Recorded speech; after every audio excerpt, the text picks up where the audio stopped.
Durante el proceso independentista, se comenzó un periodo de modernización de las políticas educativas. Se consideraba vital a la educación para poder organizar una nueva nación, pero no se logró acortar la brecha social existente en la época. La escuela primaria era la encargada de educar a los representados, mientras que las altas clases sociales eran las que tenían el privilegio de recibir la educación secundaria, ya que en ella se formarían los futuros dirigentes, a los que se les enseñaría diferentes idiomas para una posible actuación internacional. En 1823, Rivadavia fundó el Colegio de Ciencias Morales en Buenos Aires. En 1849, Justo José de Urquiza fundó el Colegio de Concepción del Uruguay. En la primera mitad del siglo XIX, la educación de las nuevas escuelas secundarias públicas dejó de estar en manos del poder eclesiástico.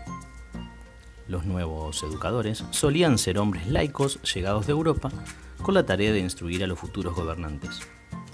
Los alumnos, en su gran mayoría, seguían siendo varones blancos provenientes de las clases privilegiadas.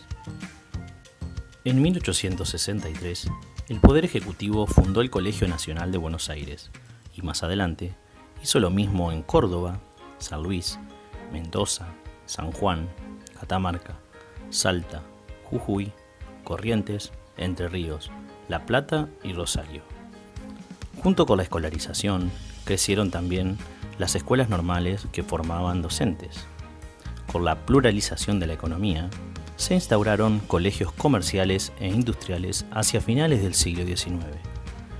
La estructura de la educación media se había establecido en todo el país.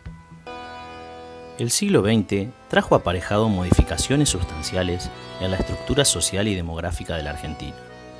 Hacia la década de los 20, la mitad de la población de Buenos Aires estaba conformada por extranjeros, provenientes de Europa y Medio Oriente, cuyos hijos se fueron integrando a la educación pública. Se incrementó la población, como así también los estudiantes secundarios inscriptos. La escuela media se abría a nuevos sectores sociales. Así fue como los títulos de bachiller técnico o perito mercantil se convertían en impulsores del fenómeno de movilidad social ascendente. A partir de 1946, con la llegada del peronismo al poder, el fenómeno se intensificó. Entre otras medidas, se crearon las denominadas escuelas fábrica, lo que amplió el acceso a la educación a jóvenes trabajadores. Creció la matriculación de mujeres, se construyeron edificios y se nombraron nuevos docentes.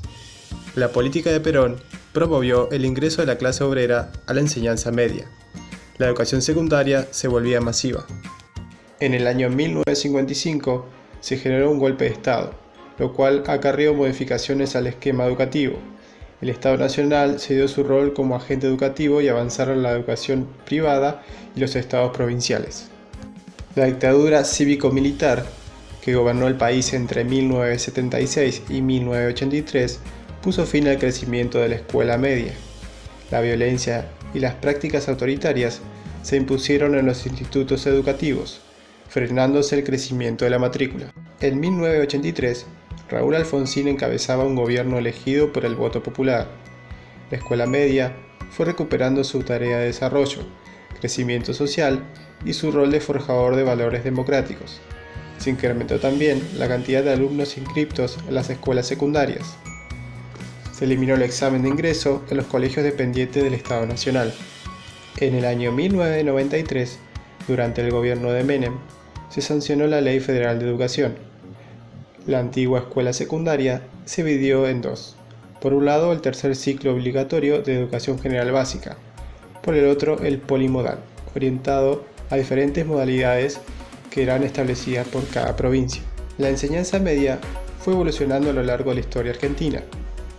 Se creó con el objetivo de educar a las élites dominantes, pero el proceso histórico y las luchas sociales la transformaron.